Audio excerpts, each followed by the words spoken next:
Yerko Fuentes es consultor, experto en estrategia y transformación organizacional. Cuenta con una amplia experiencia en ayudar a empresas a desarrollar estrategias efectivas y llevar a cabo cambios organizacionales exitosos. Actualmente se desempeña como asociado senior en Mercer. Bienvenido, Yerko. Muchas gracias, Caroline, por la introducción. Bueno, les cuento. El otro día estaba en una reunión, en un directorio, con los gerentes generales de una compañía y toda su primera línea de reporte, de finanzas, recursos humanos, ventas, marketing, operaciones, etc. Durante esa reunión me tocó estar y ayudarlo a definir la estructura organizacional que va a acompañar su estrategia durante todos los próximos años. Me pasó que la reunión fue particularmente difícil, hablaba de temas específicos y técnicos de finanzas. Lo mismo con operaciones, cadena de suministro, recursos humanos, etc. Cuando llegué y le conté a mis colegas de lo que había pasado, ellos me preguntaron, oye, pero ¿cómo puede asesorar a gente técnica y experta en finanzas sobre temas financieros si tú no eres experto en finanzas? O lo mismo con cadena de suministro, con operaciones, marketing, venta, etc. Cada uno realiza su trabajo y es mucho más experto en ese trabajo que yo, que lo ayudo a generar la reestructura. Entonces, me inspiré en eso para poder definir el tema de esta conversación. ¿Qué habilidades y conocimientos se necesitan para trabajar en la estructura organizacional? Lo primero que hay que conocer es conceptos básicos y manejar datos respecto a estructuras organizacionales. Necesitamos saber temas de headcount, entender bien con distintos ratios si es que la estructura tiene un tamaño adecuado para la carga de trabajo que tiene y los objetivos que tiene que cumplir. Es necesario saber si la estructura es cara o barata respecto a su objetivo y qué áreas podrían tener un sobrecosto o un déficit de costo.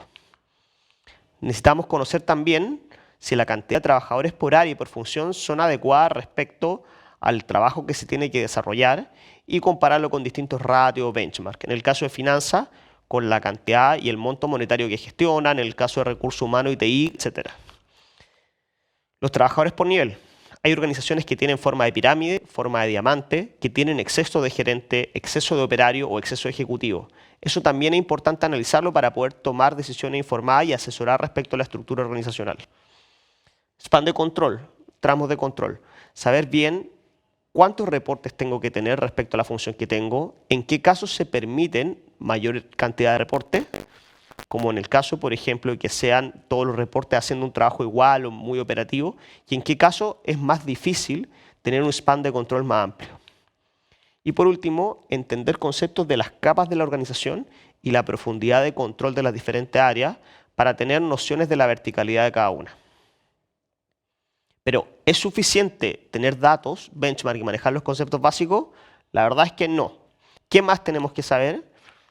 Por ejemplo, es importante y es fundamental, de verdad, entender las distintas funciones de la área. Entender qué hace un área comercial, qué hace un área de marketing, qué hace un área de operaciones, cómo funciona y qué hace un área de cadena de suministro, personas, finanzas y TI.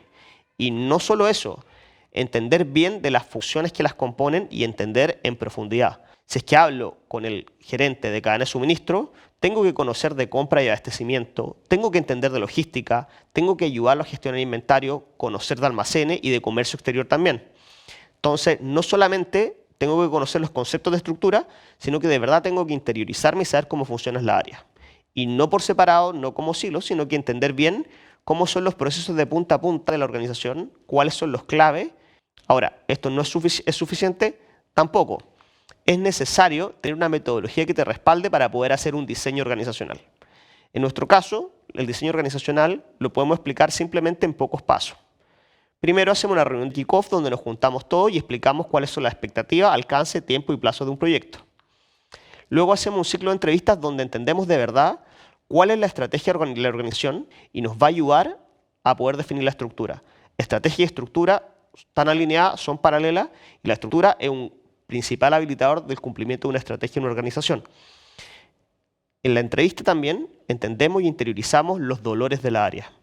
O sea, conversamos con los gerentes de cada área, entendemos los síntomas, vemos cuáles son las causas, vemos cuáles son los dolores e intentamos resolver muchos de ellos a través de la estructura.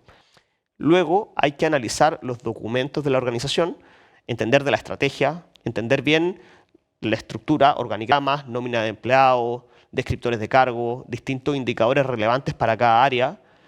Esto hay que estudiarlo, hay que analizarlo y con eso podemos tomar decisiones informadas en base a datos. También es importante conocer los objetivos de la organización. Si la organización tiene una meta de crecimiento agresivo, es muy distinto que una empresa que se está contrayendo.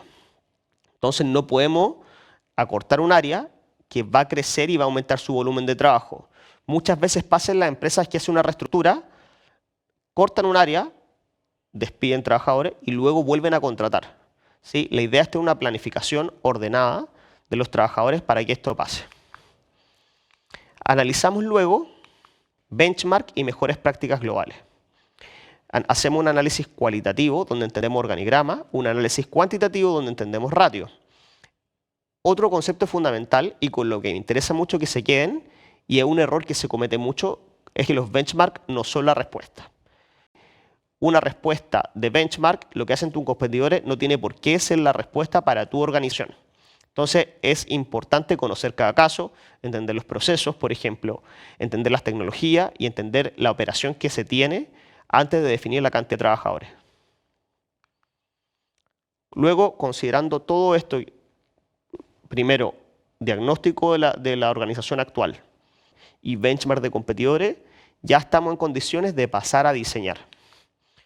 Primero definimos principios de diseño, que son principios rectores para poder diseñar una organización, en donde se aterriza la estrategia en conceptos clave que debería tener la estructura para poder ayudarnos y guiarnos en la toma de decisiones. Luego se evalúan alternativas de diseño. Tomamos una decisión, ganamos algo, pero perdemos algo. Entonces es súper importante dar claridad de los pros y los contras de cada una de las decisiones de estructura que se están tomando.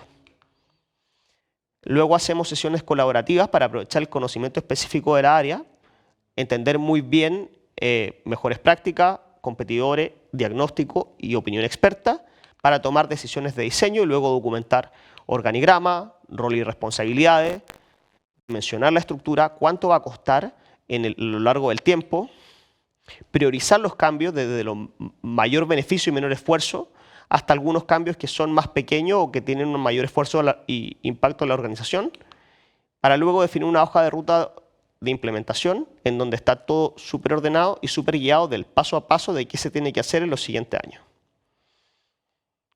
Entonces, si conocemos primero cómo funciona la organización y tenemos una metodología, ¿podemos tomar decisiones? La verdad es que sí, pero también quiero dejarle unos consejos prácticos para poder implementar una buena estructura organizacional en las diferentes organizaciones. Lo primero es que la estructura tiene que estar alineada a la estrategia. Los competidores no son la respuesta, mejores prácticas no son la respuesta, la estrategia es la respuesta. ¿Qué quieres hacer y cómo lo vas a lograr? Se debe diseñar pensando en el futuro, ¿sí? Muchas veces pasa que yo diseño pensando en el hoy, me quedo atrás, puedo despedir, puedo tomar decisiones, pero en el corto plazo no sirve. La idea es tener un horizonte de tiempo en el que quiero tomar la decisión y tomar decisiones ordenadas respecto a los objetivos que yo quiero conseguir. Los benchmarks y mejores prácticas bajo ningún punto son la respuesta. Lo que hace tu competidor no es lo que tú tienes que hacer. Lo que tú tienes que hacer es lo que dicta tu estrategia y tu estructura lo acompaña. No existe el cambio perfecto. Todos tienen pros y contras, ¿sí? Cada cambio trae un alto esfuerzo de implementación, ¿sí? Afecta a la organización, afecta a las personas, por ejemplo, y también afecta a los líderes. Siempre hay una sensación de ganancia o pérdida de poder por cada cambio que se hace. Ya lo dijimos, el diseño organizacional no es ciencia exacta. Es fundamental alinear antes de diseñar, ¿sí? Un excelente diseño con una mala implementación es mucho peor que un diseño mediocre con una excelente implementación. Es importante que las personas que tienen que tomar la decisión y que tienen que tomar y definir la estructura estén involucradas.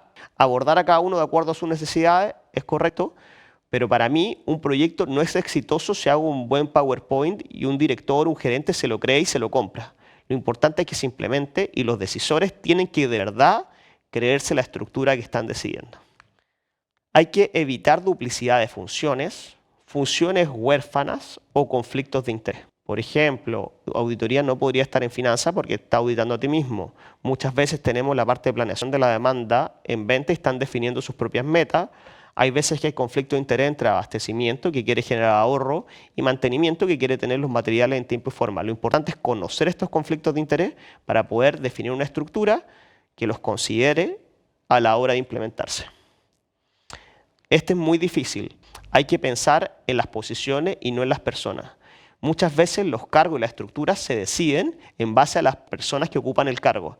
Lo importante es abstraerse, definir el modelo operativo, la estructura, rol y responsabilidades, y luego adecuar a las personas al rol para que cada uno juegue el papel que tiene que jugar para completar los objetivos organizacionales. Y por último, muchas veces cuando estamos en el papel, se nos olvida que estamos diseñando y definiendo decisiones que tienen mucho impacto. Es muy fácil entusiasmarse y empezar a mover todas las cajitas. Lo importante es entender que cada decisión y cada cambio tiene consecuencias y tomar solamente aquellos cambios que de verdad te generen beneficios y habiliten la estrategia. Así que muchas gracias.